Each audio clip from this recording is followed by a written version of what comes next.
मेरठ में एमडीए की महिला क्लर्क को रिश्वत लेते हुए गिरफ्तार कर लिया गया है। यह कार्रवाई एंटी करप्शन डिपार्टमेंट की तरफ से की गई है। शनिवार को मेरठ विकास प्राधिकरण की महिला क्लर्क को 5,000 की रिश्वत लेते हुए रंगे हाथ गिरफ्तार कर लिया गया। कार्रवाई के बाद एमडीए के कर्मचारियों में हड़कंप मचा हुआ है। दरअसल राहुल भड़ल नाम के वकील ने रिश्वत मांगने की शिकायत की थी और कहा था कि प्लॉट के नामांकन के लिए एमडीए की क्लर्क अनीता शर्मा रिश्वत मांग रही थी, जबकि सभी कागजात मौजूद थे। तो रिश्वत लेते हुए एमडीए की घूसखोर क्लर्क का वीडियो आपके सामने है। नामांतरण की फाइल थी जो एमडीए कार्यालय में मेरी चली हुई थी, जिसके संबंध में मैंने आवेदन करा था। मेरी माताश्री के नाम प्लॉट था। वो नामांतरण कराने के लिए मैंने आवेदन किया। आवेदन करने के बाद मैंने ऑनलाइन जो फीस कटती है वो फीस कटवा करके एमडीए वो जा चुकी थी फाइल। कई दिन से वो फीस पेंडिंग होने के बाद मैडम के पास ये फाइल पेंडिंग चल रही थी, तो मैंने इनसे एक बार फ़ोन पे संपर्क करा तो उन्होंने फ़ोन पे संपर्क करने को मना कर दिया और एटीट्यूड दिखाते हुए कहा कि तुम ऐसा है यहाँ पर आओ कार्यालय में, और मैं फ़ोन पे बात नहीं करती। मैं वहाँ पे गया तो वहाँ पे इन्होंने कहा कि ऐसा है, जब तक 5,000 रुपये मुझे नहीं दोगे तुम्हारी फाइल में आगे नहीं भेजूँगी। इस करके बाद मैंने वहाँ से मैडम से निवेदन करा, मैडम ऐसा है कि पर्सनल फाइल है, पेशे से वकील हैं हम, आप ऐसे कैसे ना करें, फाइल को मेरी आगे फॉरवर्ड कर दें। तो फिर जब ये नहीं मानी, इन्होंने कहा वकील हो तो कोई तोप थोड़ी हो, तुम वकील हो तो कोई तोप थोड़ी हो, पैसे के बिना फाइल आगे नहीं बढ़ेगी। फिर मैंने इनसे निवेदन करा, मेरी फाइल कल तक रोक लो, मैं कल पैसे दे दूँगा। तो फिर 1-2 दिन का समय, ईद वगैरह आ गई, छुट्टी हो गई, तो आज इन्होंने कहा फिर से फ़ोन आया कि अगर तुम्हारी पैसे नहीं लेकर आए हो तो मैं तुम्हारी फाइल आज खारिज कर दूँगी।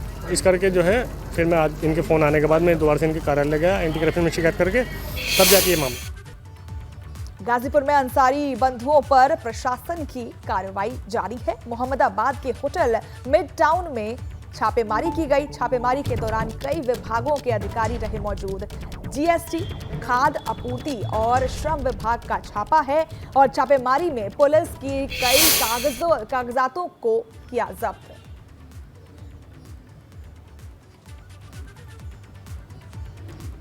तो अंसारी बंधुओं के खिलाफ एक्शन, प्रशासन का एक्शन देखने को मिल रहा है, जहां पर छापेमारी की गई। छापेमारी में पुलिस ने कई कागजातों को किया खंगाला और फिर उसे जब्त कर लिया। अंसारी बंधुओं के खिलाफ ये बड़ा एक्शन देखने को मिल रहा है। लोकल स्तर से शिकायतें हम लोगों को काफ़ी मिल रही थी। यहाँ पे लोग रात में रुकते हैं और यहाँ की गतिविधियाँ ठीक नहीं है, और इसलिए जो है सारी टीम ने इसकी जांच की है और सभी टीमों ने लगभग जांच कर ली है और जैसे रिपोर्ट आएगी उससे आगे कार्रवाई। वहीं जालौन में बुंदेलखंड एक्सप्रेसवे पर दर्दनाक सड़क हादसा देखने को मिला। सड़क हादसे में 2 लोगों की मौत हो गई।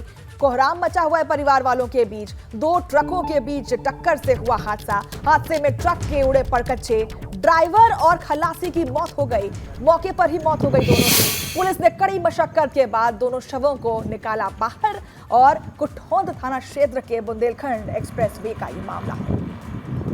तस्वीरों में आप देख सकते हैं कि कितनी जर्जर स्थिति में, या फिर हम कहें कि परखच्चे उड़ गए हैं ट्रक की, और ये ट्रकों के बीच टक्कर हुई। उसके बाद ड्राइवर और साथ ही साथ कंडक्टर दोनों की मौके पर ही दर्दनाक मौत हो गई। उन्नाव में दर्दनाक हादसा, सड़क हादसे में महिला की मौत हो गई है।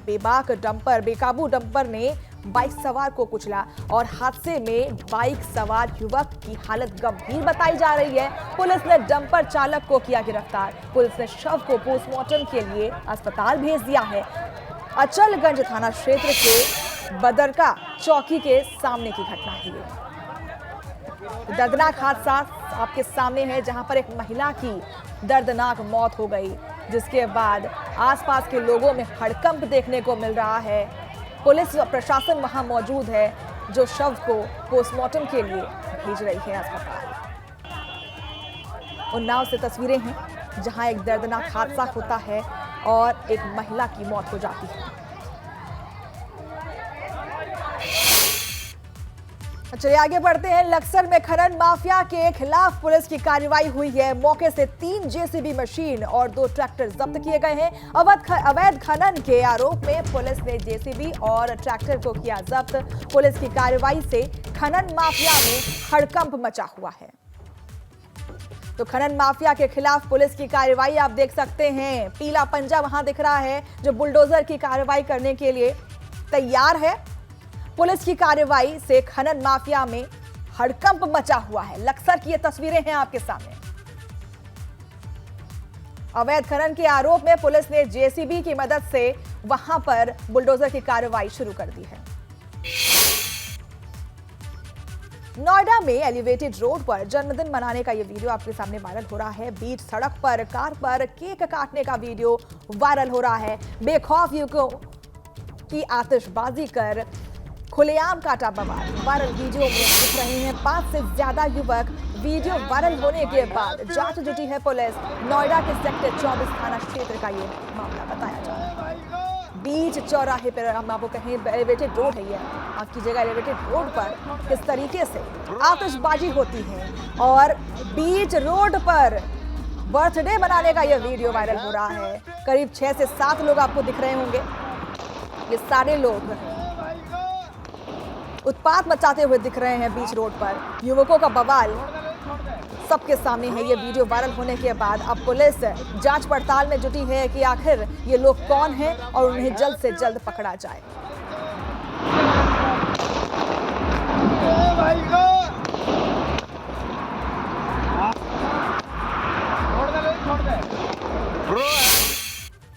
वहीं कानपुर में दबंगों ने महिला के साथ की मारपीट। महिला को पीट कर किया आत्महत्या। गंभीर हालत में महिला को हैलेट अस्पताल भर्ती कराया गया है। कोचिंग शिक्षिका और उसके परिजनों पर मारपीट का आरोप लगा है। 200 रुपए के लिए कोचिंग शिक्षिका पर मारपीट का आरोप लगा है। कानपुर के पनकी थाना क्षेत्र का यह मामला बताया जा रहा है।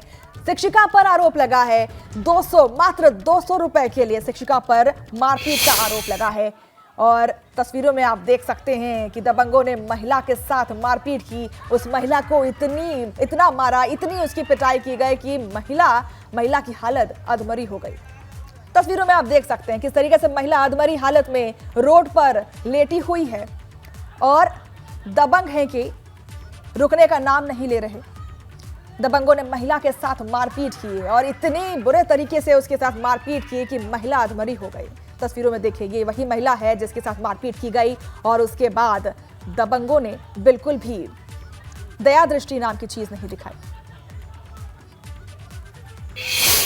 और अब बात कर लेते हैं यूनिफॉर्म सिविल कोड की। मायावती ने यूनिफॉर्म सिविल कोड के समर्थन का ऐलान किया है। उन्होंने कहा है कि बसपा यूनिफॉर्म सिविल कोड के विरोध में नहीं है, लेकिन भारत में अलग अलग धर्म के लोग रहते हैं। कानून के जबरन ना थोपा जाए और एक समान कानून लागू होगा तो देश मजबूत होगा। उन्होंने आरोप लगाया कि भाजपा संकीर्ण राजनीति के स्वार्थ के लिए काम कर रही है। केंद्र सरकार को महंगाई पर ध्यान देना चाहिए। तो ये बड़ा बयान आ रहा है मायावती की तरफ से, जहां उन्होंने यूनिफॉर्म सिविल कोड का समर्थन किया है।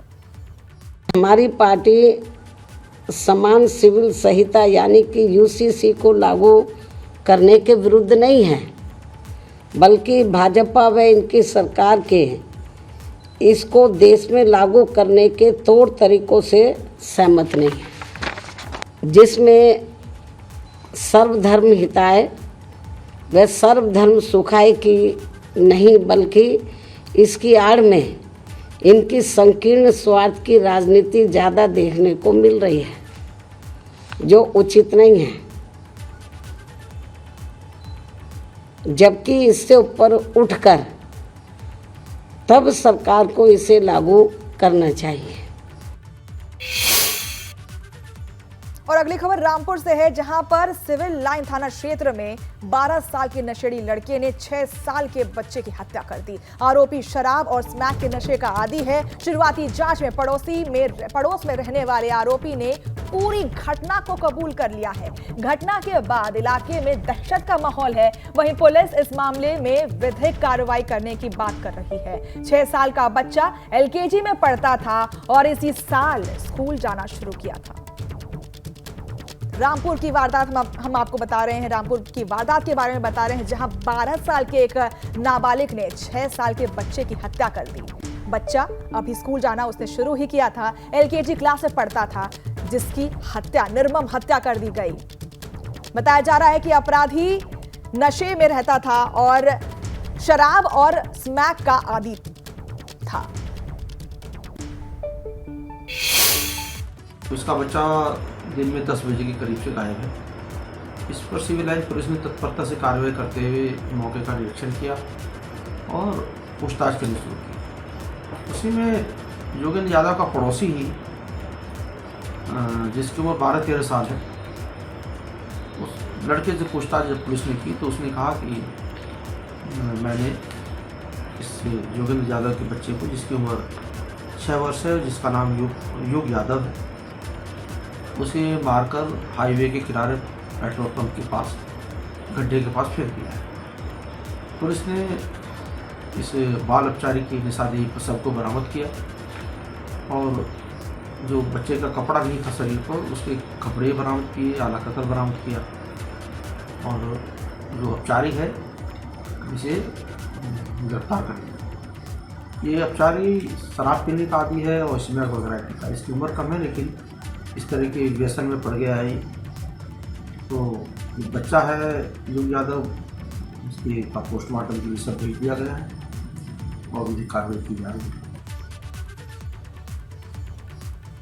नमस्कार, मैं हूं आपके साथ मनीषा सिंह और आप देख रहे हैं एबीपी गंगा। खबर सबसे पहले एटा से आ रही है, जहां पर दबंग भू माफिया का आतंक देखने को मिल रहा है। कब्जा करने की नीयत से ज्वेलर की दुकान में तोड़फोड़ की। भू माफिया ने मनोज गुप्ता की दुकान में की तोड़फोड़। दबंग भू माफिया ने दुकान के कुछ हिस्सों को किया ध्वस्त। करीब 10 करोड़ की बताई जा रही है ज्वेलरी की दुकान की संपत्ति। एटा कोतवाली थाना क्षेत्र के बाबूगंज बाजार की घटना। तो भू माफिया का आतंक आपको देखने को मिल रहा है। तोड़फोड़ की गई दुकान के अंदर और कई सारे सामान लेकर फरार हो गए। 10 करोड़ के सामान की जब्ती की बताई जा रही है बात। भूमाफिया ने मनोज गुप्ता के दुकान में तोड़फोड़ की है। दबंग भूमाफिया ने दुकान के कुछ हिस्सों को ध्वस्त कर दिया। करीब 10 करोड़ की बताई जा रही है ज्वेलरी जो दुकान से ली गई। नोएडा में पुलिस और बदमाशों में मुठभेड़ हुई है। एनकाउंटर में नवीन नाम के बदमाश के पैर में गोली लगी। मुठभेड़ के दौरान 2 अन्य अपराधी भी फरार हो गए। फरार अपराधियों की गिरफ्तारी के लिए सर्च ऑपरेशन जारी है। मुठभेड़ के दौरान लूट की कार जब्त की गई है। 2 दिन पहले बदमाशों ने लूटी थी कार। घायल बदमाश के पास से हथियार और कारतूस बरामद किए गए हैं। नोएडा के सेक्टर 113 थाना क्षेत्र का ये मामला है। तो नोएडा की वारदात के बारे में हम आपको बता रहे हैं, जहां पर मुठभेड़ हुई है पुलिस और बदमाशों के बीच में। नोएडा 113 पर ये घटना हुई है, जहां पर मुठभेड़ हुआ और अपराधी जिसमें से कुछ पकड़े गए और कुछ फरार हो गए। मुठभेड़ के दौरान 2 अन्य अपराधी जो थे बदमाश के साथ, ये देखिए गिरफ्त में किस तरीके से अपराधी को लेकर के पुलिस जा रही है। इसके साथ ही 2 साथी फरार हो गए हैं, जिसकी छानबीन अभी जारी है, सर्च ऑपरेशन जारी है। मुठभेड़ के दौरान लूट किए गए कार जब्त किए गए और 2 दिन पहले बदमाशों ने ये कार लूटी थी, जिसको अब जब्त कर लिया गया है। क्रेटा कार है ये और जिसको जब्त कर लिया गया है। साथ ही घायल बदमाश के पास से हथियार और कारतूस भी बरामद किए गए हैं। नोएडा के सेक्टर 113 थाना क्षेत्र का ये मामला है। ग्रेटर नोएडा में भी पुलिस और अपराधियों के बीच में मुठभेड़ हो गई। दरअसल चेकिंग के दौरान पुलिस ने अपराधियों को रोकने की कोशिश की, लेकिन वे भागते हुए नजर पुलिस पर ही फायरिंग कर बैठे और बाद में पुलिस की ओर से की गई जवाबी फायरिंग में 2 अपराधी घायल हो गए। दोनों घायल अपराधियों को बिल्लू फौजी और सत्य घंघोला, इनका नाम है, सुंदर भाटी गैंग के सदस्य बताए जा रहे हैं। पुलिस की माने तो पकड़े गए दोनों ही अपराधियों पर लूट, हत्या और रंगदारी सहित कई मामले दर्ज हैं और पुलिस के इनके लंबे वक्त से तलाश कर रही थी। गिरफ्तार अपराधियों के पास से अवैध हथियार के साथ ही कार भी जब्त की गई है। इकोटेक 1 कोतवाली थाना क्षेत्र की GBU यूनिवर्सिटी के पास पुलिस और बदमाश के बीच मुठभेड़ हुई। आपको बता दें कि नोएडा पुलिस कमिश्नर लक्ष्मी सिंह के निर्देश पर नोएडा और ग्रेटर नोएडा में अपराधियों के खिलाफ पुलिस का एक्शन लगातार जारी है और इसी के जद में आप देख सकते हैं कि इस मुठभेड़ में ग्रेटर नोएडा में ये मुठभेड़ हुई बदमाश और पुलिस के बीच में, जिसमें बंदूक और कारतूस भी बरामद हुए हैं, साथ ही साथ बदमाश भी पकड़े गए हैं। अगली खबर अमरोहा से है, जहां पर स्टंटबाज दूल्हा और उसके साथियों पर कार्रवाई हुई। पुलिस ने ऑडी कार सहित 3 स्कॉर्पियो को भी जब्त कर लिया है। कार की छत पर स्टंट करने वाले तीनों युवक गिरफ्तार हो गए हैं। सैद नगली थाना क्षेत्र के गलसुआ गांव का यह मामला है। तो ऑडी सहित 3 स्कॉर्पियो को जब्त कर लिया गया है पुलिस के द्वारा। 2 दिन पहले एक वीडियो वायरल हो रहा था, जहां पर दूल्हा ऑडी के सनरूफ पर बैठकर उत्पात मचाता हुआ दिख रहा था, जिसके बाद अब पुलिस ने कार्रवाई की और अब दूल्हे राजा को और साथ ही उनके 2 साथियों को गिरफ्तार कर लिया है और साथ ही साथ 1 ऑडी और 3 स्कॉर्पियो जब्त कर लिए गए हैं। वहीं शामली में नाबालिग लड़कों में हुआ विवाद इतना बढ़ गया कि 2 पक्षों में जमकर मारपीट हुई, जिसमें महिला समेत 6 लोग गंभीर रूप से घायल हो गए। दोनों पक्षों ने पुलिस को तहरीर देकर कार्रवाई की मांग की है। तस्वीरों में आपके टीवी स्क्रीन पर आप देख सकते हैं, घायल लोग वहां पर अपना इलाज करा रहे हैं। अस्पताल की तस्वीरें हैं, जहां महिलाएं भी मौजूद हैं। महिलाएं भी उन घायल लोगों में मौजूद हैं, शामिल हैं। बच्चों की लड़ाई में 2 गुटों में मारपीट होती है और ये मारपीट इतनी ज्यादा बढ़ जाती है कि फिर लाठी डंडे शुरू हो जाते हैं और उसके बाद घायलों को अस्पताल में भर्ती कराया गया है, जहां पर ये इलाज चल रहा है। शामली का ये वीडियो बताया जा रहा है। वो ऐसा हुआ जी, मेरा बच्चा सड़क पे था। तो इन बच्चों में लड़ाई, इसका बच्चा जो कहने लगा कि हाँ नहीं जल्दी मैं तुझे मारूंगा। बच्चों में लड़ाई होगी, इसके चच्चा ने उसके मारे वाले के मार दी, उसके मार दी, बात खत्म होगी। वो जो दूसरा वाला चच्चा उसके घर चढ़ के मारे, जैसे मेरा हम लोग गल लगा तेरा मुँह जहाँ से निकला मैं छोड़ दूंगा, फिर कोई बात नहीं, बात खत्म होगी। मैंने झुका, मैंने कहा गाड़ी को गिरा तू, मैंने मेरे बेड निकाल ली, फिर लड़ाई होगी, कोई बात नहीं, बात खत्म होगी जी। हाँ बात खत्म हो गई। फिर वो जो लड़का है जो था वो अंदर बैठा था, हम सारी बात उसके ऊपर ठोक के गया। फिर इनकी दोनों की लड़ाई बजी, फिर हुआ है काम। किस चीज़ से मारपीट हुई है? इन्होंने हमारे पता नहीं क्या लगा था मुझे। कहाँ का मामला है? ये खेल मूल्य का है। ये देखो क्या हल कर रखा उन्होंने मेरा। दूसरा पक्ष कौन है वो जिन्हें आपका मारी उन्होंने मेरा जलोना है। वो ऐसा हुआ जी, मेरा बच्चा सड़क पे था। तो इन बच्चों में लड़ाई, इसका बच्चा जो कहने लगा कि बच्चों के बारे में लड़ाई हुई। फिर क्या हुआ? फिर सबने बीच में चाह करवा दिया, फिर थूक के गया इसके ऊपर, जालो गुलजार के ऊपर थूक के गया, जालो। फिर लड़ाई बजी इस बात पे। किस चीज़ से मारपीट की? टंडे बजाए इन्होंने, माए पर ठंडे तलवार ले रहे थे हाथ में। कितने लोग देखो तलवार से हाथ काट कितने लोग रखे घायल इन्होंने। हैं? हमारी तरफ से 4 है 5।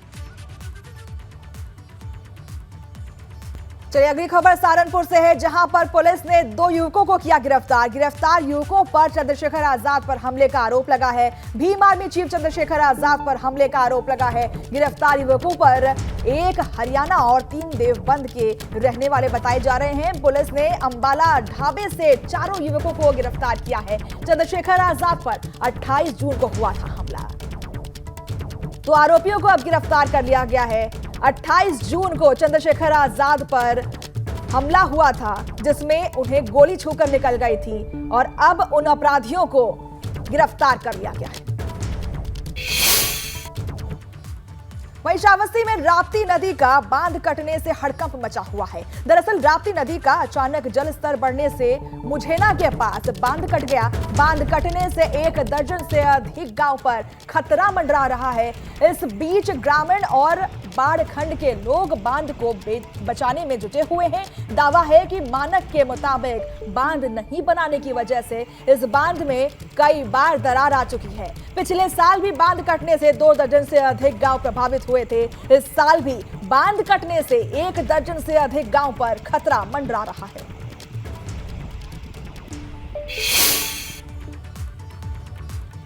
बारिश से उत्तराखंड के नदी नालों में उफान आया हुआ है। बद्रीनाथ राष्ट्रीय राजमार्ग मलबा आ जाने की वजह से बंद हो गया है। देर रात लामगढ़ नाले के उफान के चलते सड़क पर भारी मलबा आ गया, जिसकी वजह से सड़क के दोनों ओर लंबी कतार लग गई है।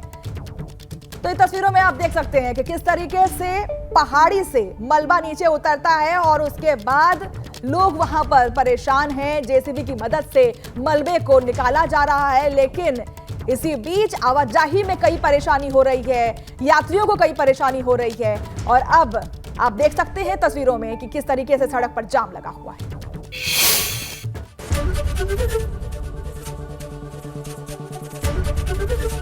एबीपी गंगा, खबर आपकी, जुबान आपकी।